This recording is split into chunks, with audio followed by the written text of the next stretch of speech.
make a folder that holds that coffee cup on your desktop. So I'm going to make a folder, and I'm just going to call this, what is it, week 4? I'm going to call this folder week 4. You know, I'm going to include my name, something like that, just to make sure it's all in there.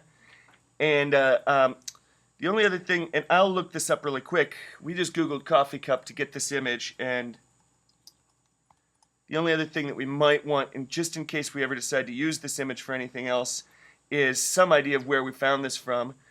And what I'm going to do is I'm going to actually, rather than call this coffee cup, I'm just going to call it based slightly on, I'm going to call it Cornerstone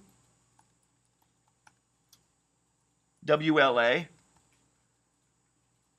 -org, not dot because that'll mess it up a little bit, but call it -org. That's the website that we found that image on. Okay, so we're giving credit to that particular image, and so now we'll talk later about using other people's images inside of this because we are changing them. We're turning them into illustrations, so that we're not using the photo. But if you decide that you want to use the photo in your magazine later, then you have to use an image that you created because you're not going to get permission from Cornerstone WLA. You don't even know who they are, where they're at. You might be able to get in touch with them to get permission to use it. We're using this just for today's exercise. If you decide that you might ever want to use the photograph inside of your magazine, make sure that it's an image that you have permission to use. It's going to be easiest to just make an image of your own. This one has a lot of good highlights and shadows. That'll make it a good image to play with. I'm going to make sure that that image is inside of the folder for this week. And the important thing is that this image has to be connected, it has to be stored in the same location as our Illustrator file all the way through the production of this project. Because as soon as the photo is missing, then the image won't work anymore. You won't be able to see it in your Illustrator file anymore. As long as it's sitting in the same folder with the Illustrator file, it'll be able to find it, right? So what we want to do is just, that's why we put the image in here first, and now we will go and we'll put the Illustrator file in here.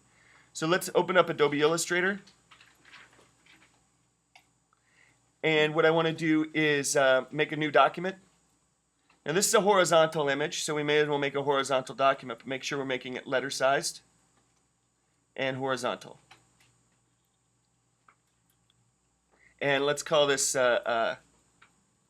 coffee cup with our first initial and last name.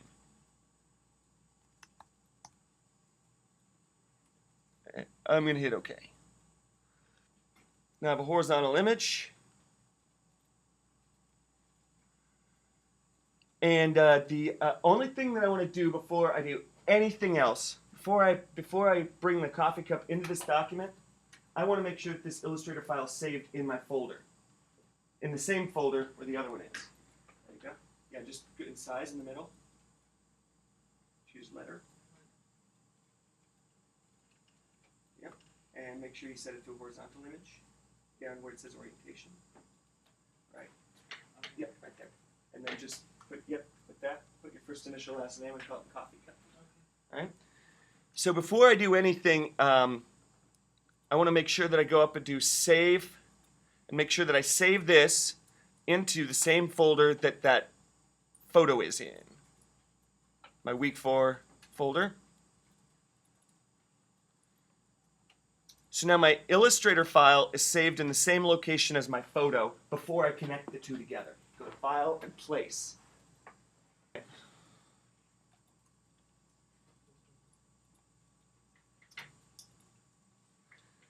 Yep.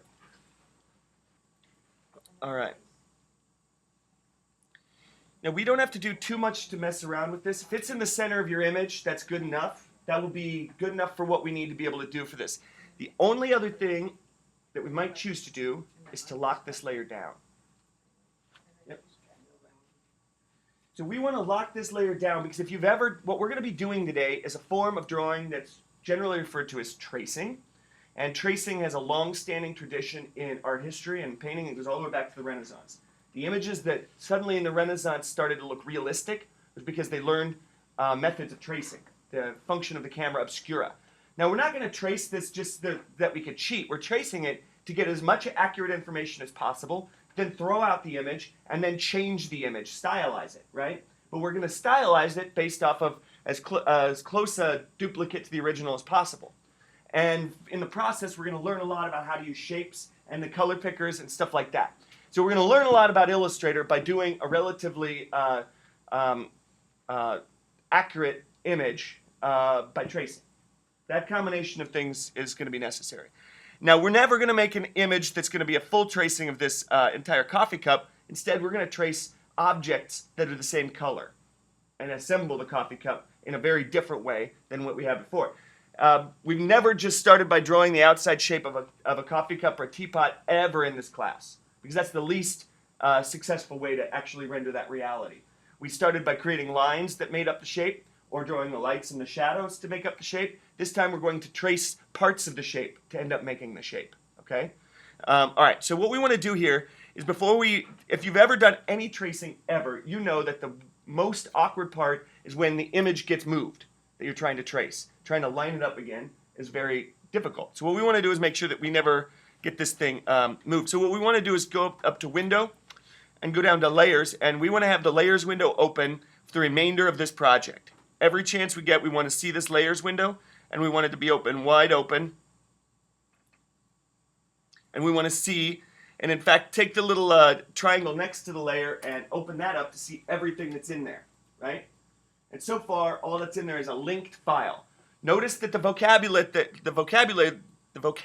that they're using is linked file, because this photo is not in Illustrator. It's in your folder. Illustrator just knows that it's in the same folder as the Illustrator file, right? That's why it's a linked file. It's not a pixel file or something like that, because these are pixels and this is a vector art software. So it has to be linked in because it doesn't actually exist naturally, right? It can't exist naturally because it's an entirely different type of image, right? So what we want to do is become comfortable with a few little parts of this. One is how to lock something. Right next to the eyeball, if you click on the eyeball, you can make it and turn it on and off. But right next to there is a little space for a lock. So first click the eyeball on and off, then click the lock. Now notice that you can lock it up on the layer 1 part or down on the linked file part.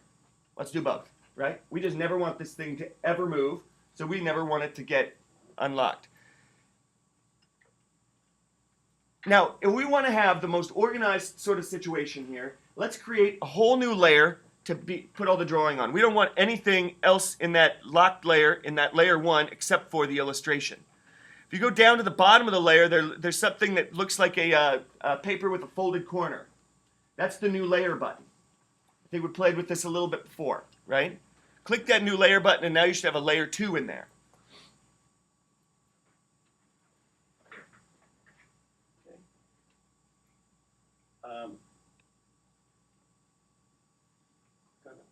Let's just see what's going on. Okay, so now we have a layer up above it, right?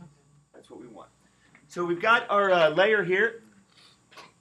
Now, everything that we do, we just want to be conscious of where we're doing it and that we're controlling the location of our layers. By default, every shape that we make sits on top of the shape that we made before. So knowing this, we want to basically build our image from the back to the front, rather than building it from the top to the bottom or from the left to the right. We want to build it from the back to the front. So what's the farthest thing that you see in this image? It's sort of like a black background, right? And then sitting in front of that is sort of a slightly lighter, and then sitting in front of that's a table, sitting in front of that's a teacup, what's it called, a saucer. Sitting in front of that's the coffee cup, sitting in front of that is coffee, right? If we go from the background to the foreground. So if we build this image in that order, we will have the least trouble. And if we also separate this image into those layers, a table layer, a saucer layer, a coffee cup layer, and a coffee layer, right? If we keep those layers separated, and we also build this from the back to the front, we will have the least trouble. Anytime that we deviate from that, then you're going to end up doing what I call tracing the same line, where you created a line, and then you have to try to trace that exact same line a second time. You know, like if you've got see where the coffee touches the saucer, right? Or excuse me, where the coffee touches the cup, right?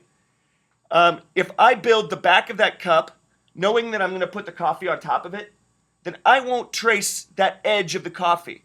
I'll trace the edge of the top of the cup, and then I will just extend that cup underneath where the coffee will eventually cover it up. Does that make sense? And then when I make the coffee, it will cover up whatever mess I made, right?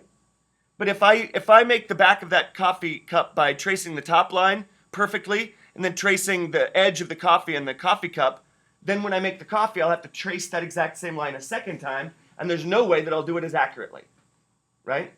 So what we want to do is avoid drawing the same line twice, ever. And the only way that we do that is to be systematic about drawing from the background to the foreground. Does that make sense? All right. So inevitably we'll mess that up somewhere along the line, and inevitably you'll get caught trying to figure out how to get around that. But what we want to try to do is avoid that at all costs, okay? All right. So let's do exactly that. What I want to do is start with the black, and then I'm going to do sort of a slightly lighter area. Then I'm going to do this, and the only thing that I'm not going to do is the wood grain, because I can do the wood grain later, because when I start making the saucer, I'll put that on a whole new layer, right? Which means that I can then put the wood grain down underneath that saucer layer later if I want to. So I can avoid doing the very top layer of everything, because I can always do it later, right? So what I want to do is make sure that I can get all the basic shapes in, and then I can go in and I can add a second layer of detail in each one of them by keeping the basic layers separated, okay? So what I want to do is to start by making shapes. This is something we haven't done. This entire project is going to be done with the pen tool, okay? We haven't used the pen tool yet, so look over here and watch me use the pen tool first, and then you can use the pen tool later, okay? All right, this is what I'm going to do. With the pen tool operates really specifically in a different way. I don't do this with the pen tool like I did with the brush tool, otherwise I get some really weird results, right? The pen tool works by clicking, and then clicking, and then clicking, and then clicking. Every time you click, you make a shape, or a point, and then every time you click a second time, you make a line, and as soon as you click a third time, you start to make shapes, okay? So let's do this. And I'll show you sort of a step-by-step thing that if you repeat this, it'll make a lot of sense. I'm going to start with the shape over here just to explain it. If I click, now I made a line. When I click a third time, I start to make a shape. And when I click a fourth time, then I can close that shape, and now I have a closed shape, okay? It's a really simple one, right? Looks like a line, but it's just a shape instead, right? Now watch what happens when I do it over top of this. When I do my third one, see what it's doing? It's filling it in with white. It's filling it in with white because white is my fill color by default, unless I tell it anything else, okay? I don't want it to fill it in with white, and in fact, when we get into the later process, if I do fill it in with white, it's going to be hard to see what I'm tracing, right? So what I'm going to do is come down here and tell it to make that fill invisible. Let me make this a little larger so that you can see this. I want to make the fill invisible while I finish my drawing. I'm going to close this off, and when I finish my shape, okay, now I will tell it to fill it in with a color, perhaps a color from the image. I'll just use this, right? Okay? So, in order for that to be really easy for us to do and follow, it'll just be helpful for us to remember that the pen tool is P, and the eyedropper tool is I. That way I can go back and forth between those really easily, okay? So, watch what I'm going to do here. What I'm going to do is I am going to start in the corner, the pen tool, make my second dot. I'm going to extend past where this black goes because I'll cover it up later with another shape, right? I'm going to extend to about here. And as soon as it starts to fill it in, I'm going to turn that off, which I could also do by hitting the slash to tell it to be none, right? And then I'm going to come over to here. And when I get back up to where I finish, now I want to grab the eyedropper tool, eyedropper a color, all right? Now that that's covering it up, I'm going to have a hard time making my next shape. Easiest way to do that, to avoid running into that problem, is I come over to here, I see the path, I'm going to make that path invisible. It's still there, it's just invisible, and I'm going to lock it. This will make more sense in a couple seconds, okay? Just follow this logic. The next thing that I'm going to do, I'm going to go back to my pen tool, and I'm going to just sort of define this weird little shape that sits in front of the black back here. It's just a weird little glare or something. And I'm just going to do the best that I can. I know it sort of goes back behind here, sort of goes back behind here, and goes off to here. There's not much of it there. It's just a weird little shape that sits in front of this. And where I can't actually see it, I'll just invent it. Having a hard time seeing this, so I'm going to hit the slash to get rid of it so that I see how to get back to my original shape. Hit the eyedropper tool, eyedropper that color, lock it, turn off the visibility. And then I'm going to make sort of my final basic shape, well, maybe one of my two last basic shapes. And now I'm sort of defining the brown area here to the best of my ability.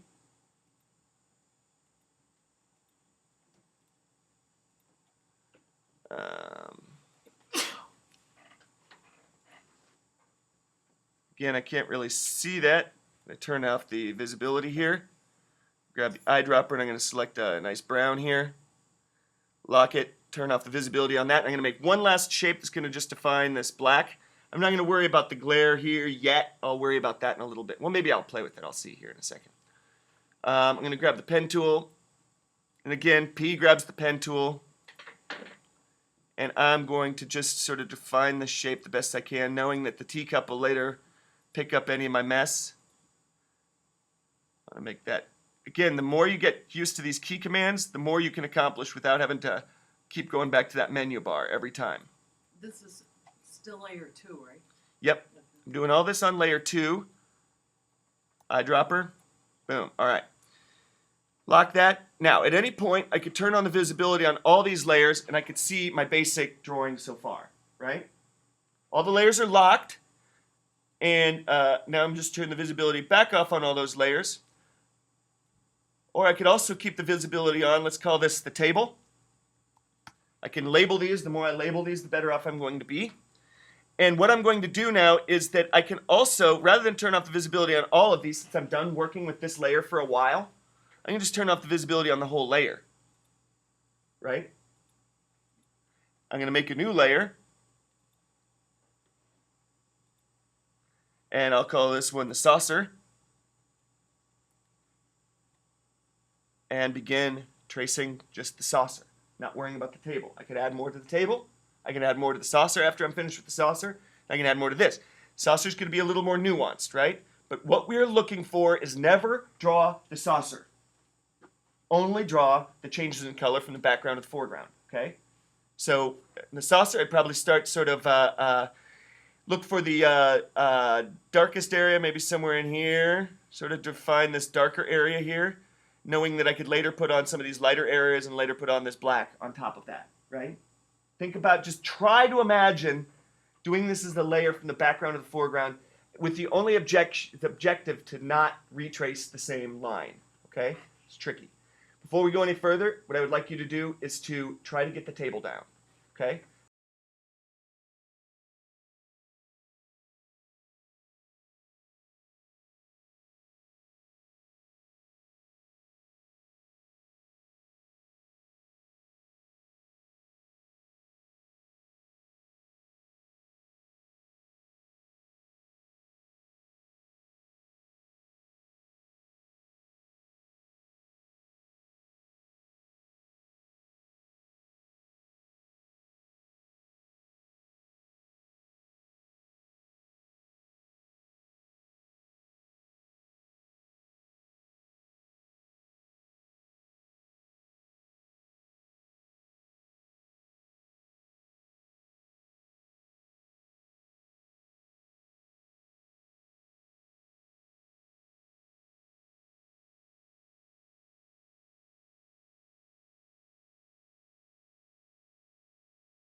I'm generally operating with this software with one finger on the Command Z button the whole time, because every time I make a mark, I can tell right away if I sort of nailed it, because you can see that line that continues. If I didn't nail it, then I just undo, back up a little bit, hit it again. The other thing, folks, is that you will have dramatically better results if you don't mind doing this. The closer you are to the action, the more likely you're going to hit it, right? Know that you never have to worry about the, the fact that you can go over top of parts, because you can always put something else over top of that, right? Do everything that you can to avoid redrawing the same line. Everything possible to use the key commands whenever possible, because that's going to save you a lot of individual work.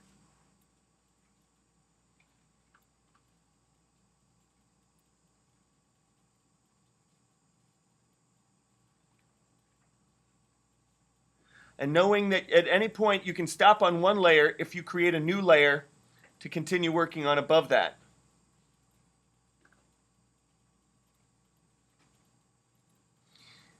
Try to avoid just drawing the object. Instead, constantly think about drawing the shapes that are there defined by the color, right?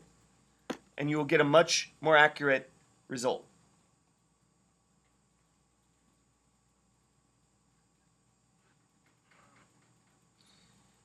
As you're looking at this cup, for instance, right? Think about it like this. Look over here for a split second. If I just trace the outside of this whole cup, I will have to draw this line twice. Once for the white for the whole cup, and the second time for the gray of the shadow, right? Don't do that. Just draw the white, if you're going to do the white as the bottom layer, and then just sort of know that later you'll come over top with that other shape. If you know that this is a different color, don't draw this color, or don't draw this line with this color. You know what I mean? You know what I'm saying? So just let it trail off, even if it's just right before that's fine, right? When I was doing these stripes for the plate, lots of times I'd let the line for this gray or this white fall right in the center of that stripe. It's perfect because I know that the stripe's going to cover it up, right? Just something to think about. So just become comfortable with this. There's two parts to zooming, and they make it real easy, right? Obviously, I can grab my magnifying glass and I can zoom in. That's one way to do it.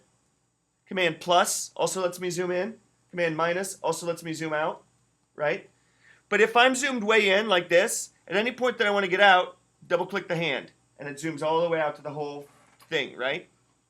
But Command plus and Command minus are good, because even when I'm in the middle of drawing a shape, if I start drawing like this,